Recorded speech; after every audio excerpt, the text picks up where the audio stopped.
Hi there. I've never kept a journal. Closest thing to a journal I've ever kept, frankly, are the columns I've written for the various publishing companies I've worked for over the 34 plus, 35 plus years I've been writing. It's been my kind of stream of consciousness way of chronicling my life over time. But actually been asked to keep a journal of this new adventure of mine that's about to begin this afternoon as Leslie and I move to Azusa and the Home Two Suites Hotel uh, right off the 210 freeway, which will be our new spring and summer home for the better part of the next 5 months. Uh, it's an interesting situation in which I will be in isolation for 30 days as an inpatient in the hospital, and then live out there with Leslie for the better part of 100 days while I'm recovering from a stem cell bone marrow transplant. Um, so, realistically, I'd like to invite you to take this journey with me if you're so inclined. It'll be fraught with my very twisted sense of humor and probably a very odd way of looking at everything that's happening to me because I tend to be more objective than subjective when it comes to things like this. And the little guy who sits on my shoulders and whispers in my ear is probably going to take over for a lot of it. Now, I can't really promise you that I'll talk about everything. We're going to be living in the Home Two Suites for the first 5 days as I get chemotherapy, and then I'll be an inpatient for 30 days subsequent to that, and then 100 days post-transplant, post 30 days, living out there with 2 clinical visits to the hospital every week. Sounds like an ordeal, but quite frankly, when you put it, you juxtapose that next to a normal life, it's not much of a choice. So um, I think that hopefully we'll all find out together that we can get through some of the most difficult times in life with a little bit of laughter, a little bit of humor, the recognition and the realization that things could always be worse. Somehow. I mean, I had hair yesterday afternoon, at least in the fringes of my head above my ears, and I decided that as long as it was going to fall out anyway, what the hell, I might as well just go to Lenny, my therapist and stylist, and say, get it off, get it off. And all things considered, I think I have a really nicely shaped head.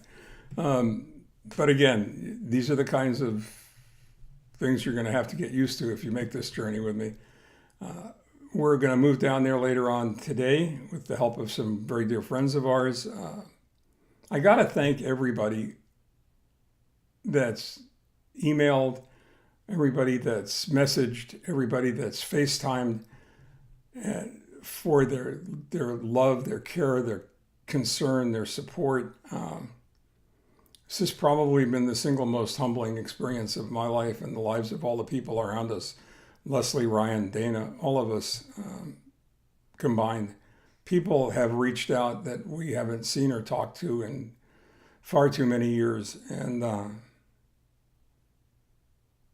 driving in from God only knows everywhere, um, as far away as Tulare, Las Vegas, all to donate blood and platelets. And maybe that's the place we should start this conversation in this really odd stream of consciousness diatribe. One thing that we did learn from this almost instantly is that there is this incredible, insatiable need for blood donations, whole blood, and especially for platelets that never goes away. It's just underneath the surface of the reality all of us choose to create for ourselves. But I want you to know, I want all of you to know that the generosity that I've experienced and the people that have made arrangements to disrupt their lives and donate whole blood and platelets, especially platelets, which I'll need for multiple transfusions during the course of this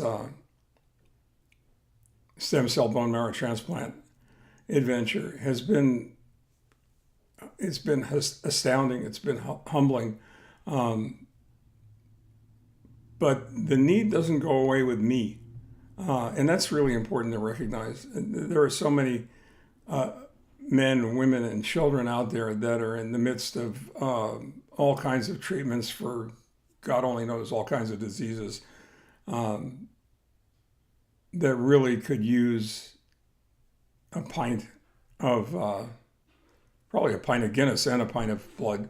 But in any case, need a pint of blood, whole blood at least, and platelets. And it doesn't matter what blood type you are if you're going to go ahead and donate platelets. Platelets are universal, more or less. So it's a little bit more complicated to give them. It takes a little bit longer. It's a little bit more inconvenient, but it's much more critical as far as the need goes for people that are involved in any kind of a treatment process. It'll save my life. It'll save the lives of countless others. So maybe throughout this whole thing, if you could consider the need that other people have for this critical gift of life, it would be a wonderful thing to do. And I can almost promise you it's going to make you feel better than it's going to make them feel. There's something about generosity and acts of human kindness that tend to dust the soul off and reawaken those things that are really critically important in all of us. So that's it for now. I'm going to go ahead and sign off. I'm going to try and keep these down around 5 to 7 minutes as we do it. I don't know what shape I'm going to be in. I start chemo tomorrow, but I'm going to try and record. I hate to say I'm going to try and record every day because God only knows if I'll be able to do it or not. And then I'll get neurotic because I couldn't do it. And then I'll get frustrated and then I'll probably stop. So I'm just going to say that whenever the urge hits me and whenever I'm able to go ahead and crank the computer out and put something like this together, I'm going to do it. So again, my sincerest, most heartfelt thanks from myself and my entire family for those of you who have made arrangements to donate whole blood or platelets. It means everything to me, and it'll mean a lot to the people at the City of Hope Donor Center, and to all of you who have put us in your thoughts and prayers. I can't thank you enough. Bye-bye.